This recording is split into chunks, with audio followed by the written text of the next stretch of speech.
तो ये भाजपा विधायक सरकार की ओर से दिए गए आईफोन वापस लौटाएंगे। आपको बता दें कि भाजपा के प्रदेश अध्यक्ष डॉक्टर सतीश पूनिया ने कहा कि ये कोई सियासत नहीं है, पार्टी के कुछ विधायकों की राय थी, जिसके बाद नेता प्रतिपक्ष उप नेता प्रतिपक्ष के साथ चर्चा हुई और फिर प्रदेश में एक सकारात्मक संदेश देने के लिए मोबाइल वापस लौटाने पर सहमति बनी। इस दौरान खाचरियावास ने कहा कि बीजेपी विधायकों ने सस्ती दरों पर फ्लैट क्यों लिए, क्या उन्हें भी वापस लौटाएंगे?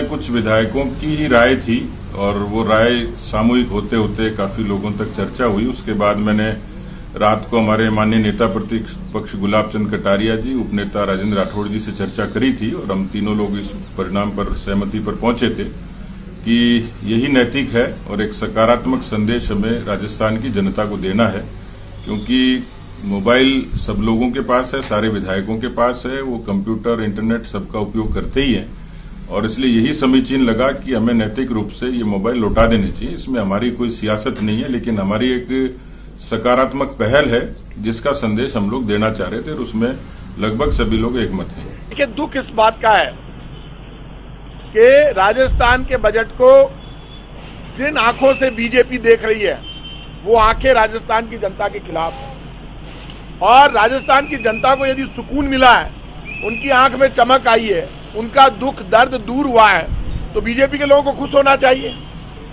जब बजट चल रहा था तो बीजेपी के लोगों को चक्कर आ रहे थे, बाहर आए और बाहर आकर बीजेपी के लोग आईफोन और बैग लेकर चले गए।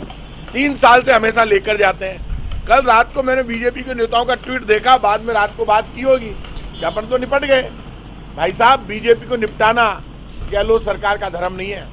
हमारा धर्म है जन कल्याणकारी और विकास की सरकार देने का। राम राज्य का अर्थ है जन कल्याण और विकास, और जन कल्याण और विकास के रास्ते पर कांग्रेस की गहलोत सरकार काम कर रही है। हमने क्या गुनाह कर दिया? 5 लाख तक का जो इलाज फ्री था चिरंजीवी बीमा योजना में, उस 5 लाख को 10 लाख कर दिया। क्या गुनाह कर दिया कि 2004 के जो कर्मचारी थे उन कर्मचारियों को पेंशन नहीं मिल रही थी। आपके मन में यदि कर्मचारियों के प्रति भावना होती तो 2013 से 18 में आप थे, आपने तो डिसीजन ले लिया, कर्मचारियों से पैसे वसूल कर रहे थे आप तो आप 2013 से 18 में आप कर्मचारियों का भला कर देते। अरे ये तो आपको भी मौका मिला था, आपने कर्मचारियों का काम नहीं किया। यदि राजस्थान के कर्मचारी, उनको भी हमारे परिवार के सदस्य, देश के नागरिक है, प्रदेश के नागरिक है,